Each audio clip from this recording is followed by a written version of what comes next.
गजाननं भूतगणादिसेवितं कपित्यजम्बू फलचारुभक्षणम् उमासुतं शोकविनाशकारकं नमामि विघ्नेश्वरपादपङ्कजम् वन्दे श्रीकृष्णदेवं मुरनरकमिदं वेदवेदान्तवेद्यम् लोके भक्ति प्रसिद्धं यदुकुलजलधौ प्रादुरासीदपारे यस्यासि रूपमेवं त्रिभुवनतरणे भक्तिवच स्वतन्त्रम् शास्त्रं रूपं च लोके प्रकटयति मुदा यः स नो भूतिहेतु यः स नो भूतिहेतु।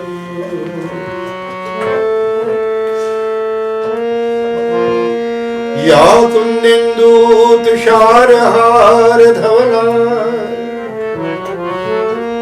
या शुभ्रवस्त्रावृता या वीणा वरदण्डमण्डितकरा या श्वेतपद्मासना या ब्रह्मा च्युतशङ्कर प्रभृति देवैः सदा वन्दिता सा मां पातु सरस्वती भगवती निःशेषजा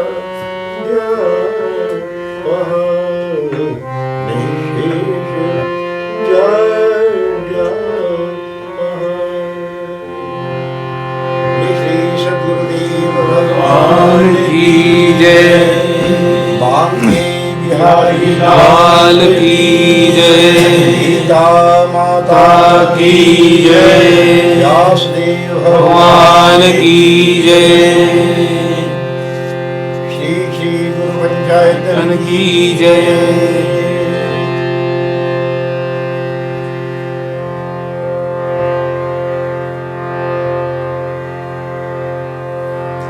आज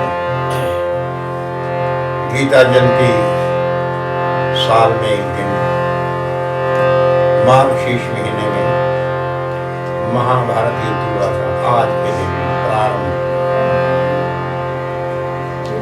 आज ही भगवान श्री कृष्ण परब्रह्म परमात्मा के श्री मुखारविंद से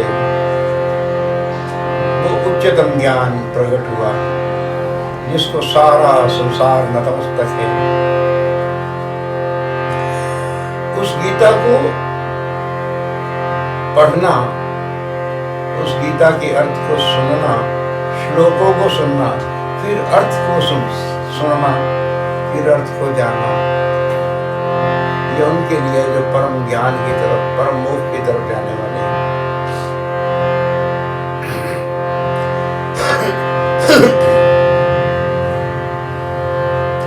महाभारत 1,00,000 श्लोक हैं महाभारत में, पूरे 1,00,000। उनमें 18 पर्व हैं। 10वां जो पर्व है वो भीष्म पर्व है। भीष्म पर्व क्योंकि भीष्म पितामह सेनापति थे, उन्हीं के नाम से वो पर्व है महाभारत। जब तक वो सेनापति रहे तब तक वो सारा वर्णन भीष्म पर्व में है।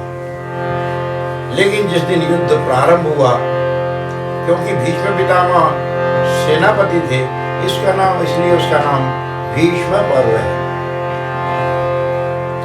युद्ध प्रारंभ होने से पहले दुर्योधन जो है कौरवों के प्रधान, वो दोनों सेनाओं को देख करके अपने आचार्य द्रोणाचार्य के पास आए और द्रोणाचार्य को बोले कि हे आचार्य, सामने जो सेना खड़ी हुई है पांडवों की, उसमें अर्जुन, भीम, नकुल, सहदेव, उनके जो सेनापति हैं वो धृष्टद्युम्न, द्रौपदी के भाई, उनका दूसरा भाई शिखंडी, शैब्य, कहते हैं शैब्य को नरपुंगव कहा है। वो शैब्य जो है मनुष्यों में श्रेष्ठ है। सात्यकी जो भगवान कृष्ण के द्वारिका के कुल के हैं, महारथी हैं। द्रौपदी के 5 पुत्र वो महारथी हैं, उनके 5 पति वो महारथी हैं। और बड़े बड़े योद्धा जो खड़े हुए थे, जो महारथी हैं, उनका वर्णन किया।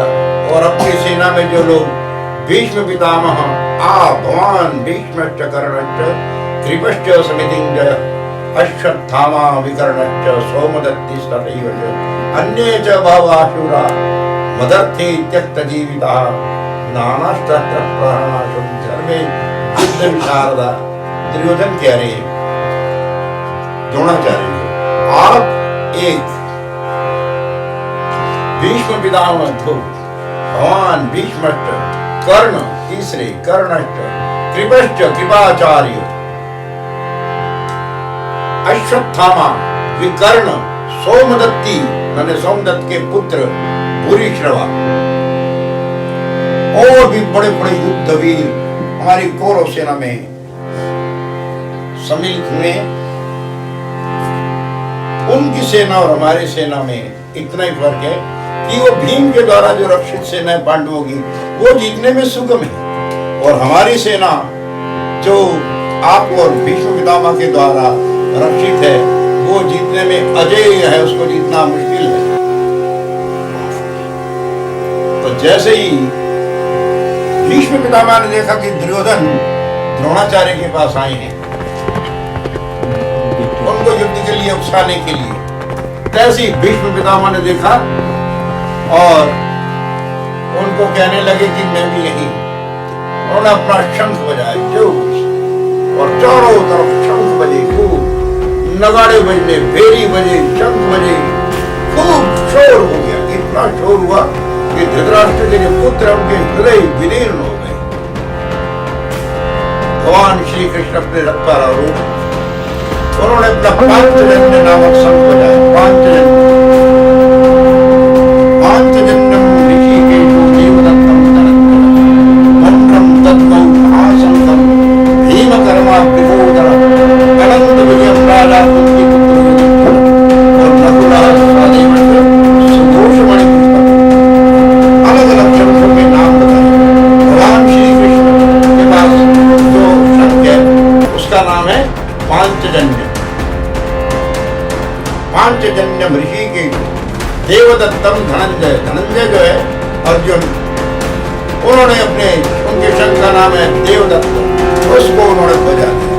भगवान कृष्ण के शंख बजाने के बाद सभी पांडव सेना ने शंख बजाया।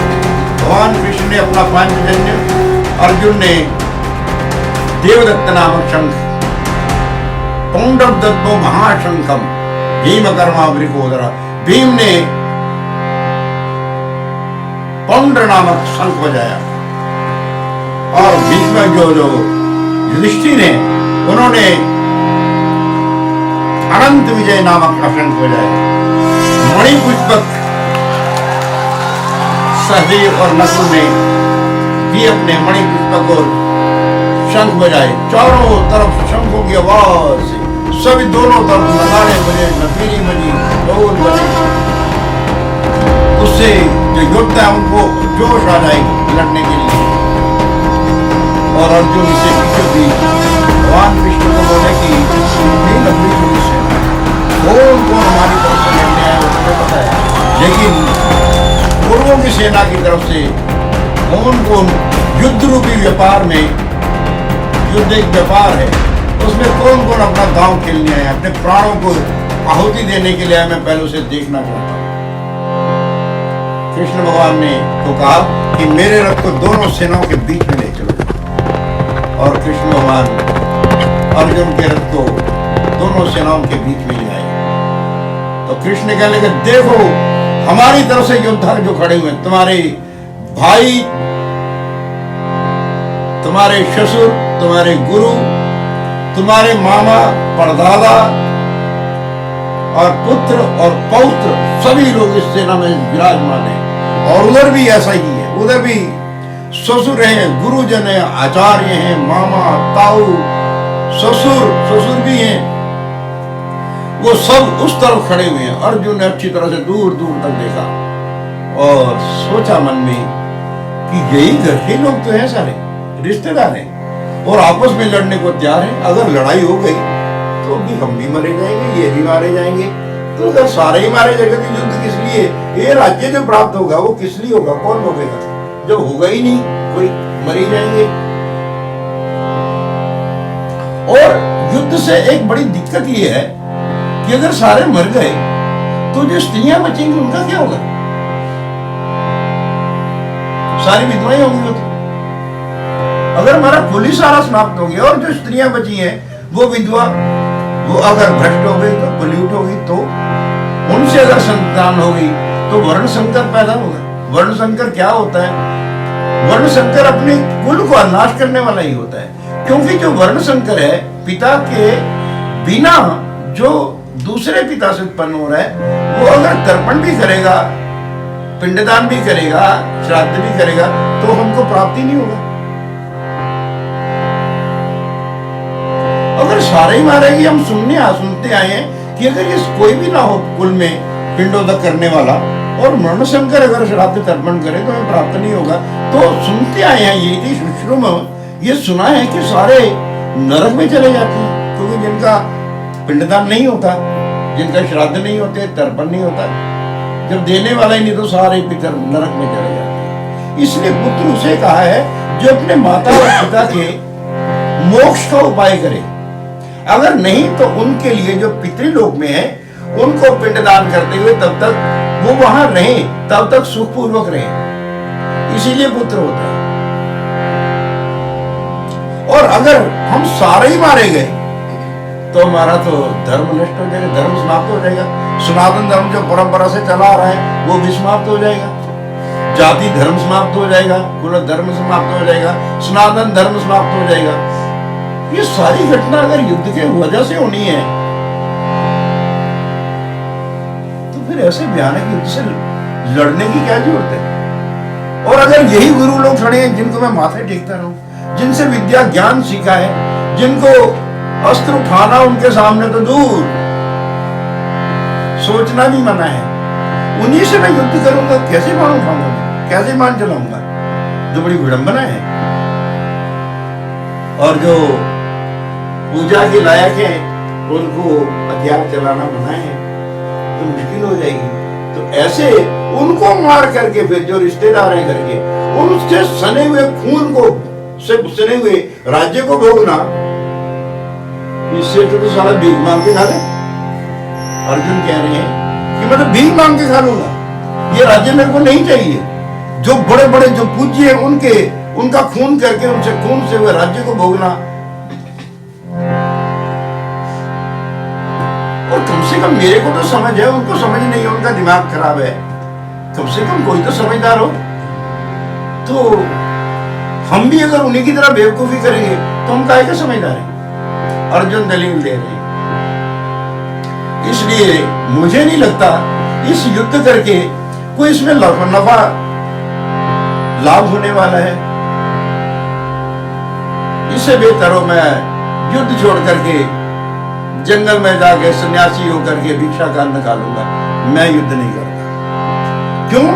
बोलो मेरे तो हाथ पैर कांप रहे हैं, गांडीव धनुष में से पकड़े नहीं जा रहा, छूटे जा रहे हैं। मेरे शरीर में जैसे बुखार में होता है ना, रोमांच हो रहा है, शरीर कांप रहा है, मेरा ताकत ही नहीं है गांडीव धनुष को पकड़ने की। ऐसे में युद्ध कैसे करूंगा? मैं युद्ध नहीं करूंगा। ये कह करके विसृज्य सशर्म चापम शोक संविघ्नमानः सा अपने धनुष को वहीं छोड़ करके रथ के पीछे भाग में बैठ गया और बड़ा मोह ग्रसित हो गया। तो सारे घर के अपने ही लोग हैं, उनके साथ मोह है। गुरुदेव कहते थे कोई टेप रिकॉर्ड लगा उसको बोलो, बोला तुम पूछो गीता किसे कहते हैं, उसको पूछना नहीं ना होता। फिर बोलो तुम बोलो गीता किसे कहते थे, गुरुजी कहते थे। वो जब पूछ लेगा उत्तर देगी अपनी तरफ से कि गीता उसे कहते हैं जो शोक और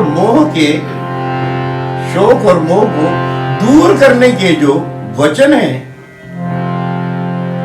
उसको गीता कहते हैं। शोक जो अर्जुन को हुआ है, जो मोह हो गया अपने बच्चों और रिश्तेदारों के प्रति, उसको दूर करना है। भगवान कृष्ण ऐसे वचन बोलने जा रहे हैं जिससे उसका मोह समाप्त हो जाए। तो उनको दूर करने के लिए जो वचन कहे गए उसी को ही गीता कहते हैं। किसको कहते हैं? शोक और मोह को दूर करने वाले वचन में उसको गीता कहते हैं। टोटल गीता का यही प्रारंभ वहीं से है, क्योंकि अर्जुन पहले अध्याय का नाम अर्जुन विषाद योग है। अर्जुन को जो विषाद हो गया वही प्रथम अध्याय का नाम है। भगवान सुन रहे थे बैठे हुए, फिर बोल पड़े भगवान। संजय को पूछ रहे धृतराष्ट्र, संजय मेरे बेटे सारे वहां इकट्ठे हुए और मेरा भाई पांडु जो है उसके पुत्र वहां इकट्ठे हुए कुरुक्षेत्र में, तो दोनों ने क्या किया? वो गुल्ली डंडा खेल रहे थे, वो पतंग उड़ा रहे थे, पकड़म पढ़ाई खेल रहे थे, क्या कर रहे थे? क्या किया उन्होंने? बोले संजय को क्या पता? बोले संजय को इसलिए पता है कि जब युद्ध हो गया दोनों सेनाएं कुरुक्षेत्र में पहुंच गई।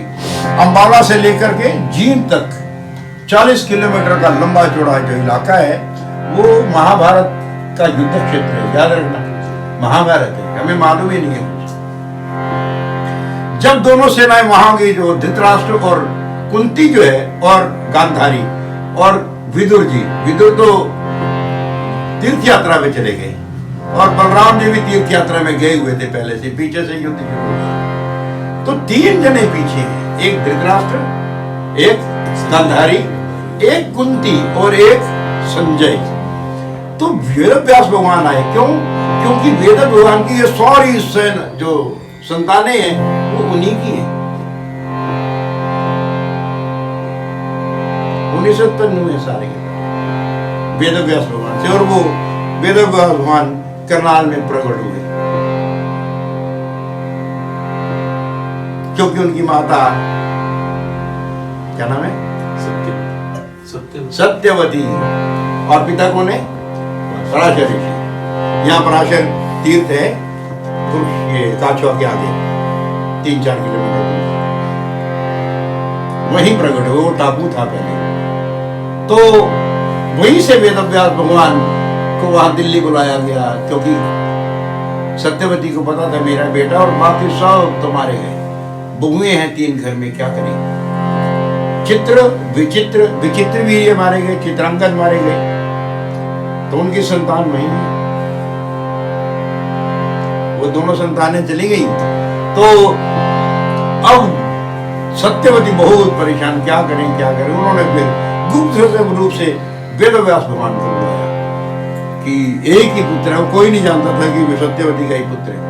भीष्म को भी शंका थी, सचमुच में नहीं पता था, उनको मालूम था कहीं ना कहीं है जरूर। वो जब गुप्त रूप से आया तो भीष्म पितामह ने नजर रखी उन्होंने इस पर। आखिर वेदव्यास भगवान से पांडु हुए, धृतराष्ट्र हुए, और एक उनकी दासी थी। उन्होंने, क्योंकि इतना तेज था, रंग काला था वेदव्यास भगवान का, लेकिन तेज को वो सहन ही नहीं कर पाई उनकी भूमि। एक तो पीली पड़ गई, एक ने तो आंख बंद कर ली। जिसने आंख बंद कर ली उसका जब पुत्र हुआ वो तो धृतराष्ट्र हुआ, और जिसने आंख बंद कर ली थी उससे पांडु हुआ, उसको पांडु रोग, पीलिया रोग था। अब संतान उससे भी नहीं चलेगी, आगे गड़बड़ हो गया सब। अगर धृतराष्ट्र की संतान आए कहां से, तो वो बड़ी मुश्किल हो गई। तो उनकी एक दासी थी, उन्होंने कहा सत्यवती को, आप मुझे एक बार मौका दीजिए। उनसे विदुर हुए। वो दासी पुत्र हैं विदुर, बहुत विद्वान है, धर्म के ज्ञाता है, शास्त्रों के ज्ञाता है, राजनीति के ज्ञाता है, लेकिन वो उनके पुत्र नहीं बन पाए। है तो सही लेकिन बन नहीं पाए क्योंकि वो दासी के पुत्र हैं। तो वेदव्यास भगवान धृतराष्ट्र के पास है कि हे राजन, युद्ध तो वहां हो रहा है, तुम यहां हो, तुम्हें मालूम ही नहीं पड़ेगा वहां क्या हो रहा है, कौन मर गया, कौन जी गया, कौन जीता, खबर आते आते आएगी। मैं तुमको दिव्य दृष्टि दे सकता हूं, यहीं बैठे बैठे तुम महाभारत के युद्ध को यहीं से देख पाओगे। धृतराष्ट्र बोले, अरे बाप रे, जीवन भर मैंने अपने बच्चों को खेलते कूदते हंसते खेलते आनंद में खुशी मनाते नहीं देखा, हम उनके मृत्यु को देखूंगा नहीं, ये उचित नहीं, मेरे को ऐसी दिव्य दृष्टि नहीं चाहिए। तो संजय बोले, उन्होंने वेदव्यास ने कहा कि ये तो तुम्हारा पिए है संजय, उसको मैं ये दृष्टि देता हूँ, ये तुमको यहीं से वो सारा हाल देख करके सुना देगा। और वैसा ही हुआ। उसी संजय को धृतराष्ट्र ने पूछा, संजय ये देखकर बताओ जरा क्या हुआ वहां पर। तो संजय धृतराष्ट्र को बता रहे हैं कि इतने दोनों सेनाएं इकट्ठी हुई, शंख बजे, नवेरी हुए, फिर दोनों सेनाओं के बीच में रथ आया और अर्जुन सारे को देख करके उन्होंने अपने दलीलें दी और मोहग्रस्त हो गया, बोला मैं युद्ध नहीं करूंगा, इस युद्ध से भयानक नाश होने वाला है और वो नाश किसी तरह से अच्छा नहीं है। भगवान कृष्ण सुन रहे हैं,